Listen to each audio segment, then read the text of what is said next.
Hello అండి అందరికీ. నేను మా ఊర్లో వినాయకుడి నిమజ్జనం అయితే చేశారు. చిన్న బొమ్మనైతే ఊరేగింపుకి తీసుకువెళ్ళారు. ఇప్పుడు పెద్ద విగ్రహాన్ని చిన్న విగ్రహాన్ని రెండింటిని కూడా నిమజ్జనాన్ని తీసుకొచ్చారు. ఇక్కడ ఆల్మోస్ట్ చాలామంది కోటిపల్లి గోదావరిలోనే కలుపుతారు. ఇక్కడ మళ్ళీ వినాయకుడికి పూజలు చేశారు, అలానే భజన కూడా చేశారు. అప్పట్లో అయితే ఓన్లీ బాయ్స్ వచ్చి నిమజ్జనం చేసేవారు.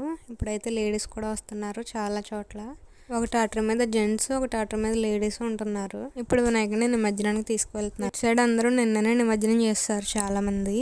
గోదావరి అయితే చాలా ఫుల్గా ఉంది, వాటర్ ఫ్లోయింగ్ కూడా చాలా ఎక్కువ ఉంది. వీడియోలో కనిపిస్తుంది చూడండి ఎంత స్పీడ్గా వెళ్తున్నాయి వాటర్. 1 స్టెప్ అయితే గ్యాప్ ఉంది అంతే.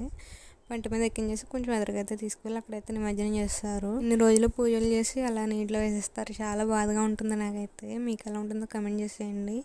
దీని ఫుల్ వీడియో కావాలంటే పెడతాను, కమెంట్ చేయండి ఎవరైనా ఇంట్రెస్ట్ ఉన్న వాళ్ళు. నిమజ్జనం చేసిన వాళ్ళందరూ గోదావరిలో స్నానం చేసి ఇంటికైతే వచ్చేస్తారు. వీడియో నచ్చితే ప్లీజ్ లైక్ అండ్ సబ్స్క్రైబ్.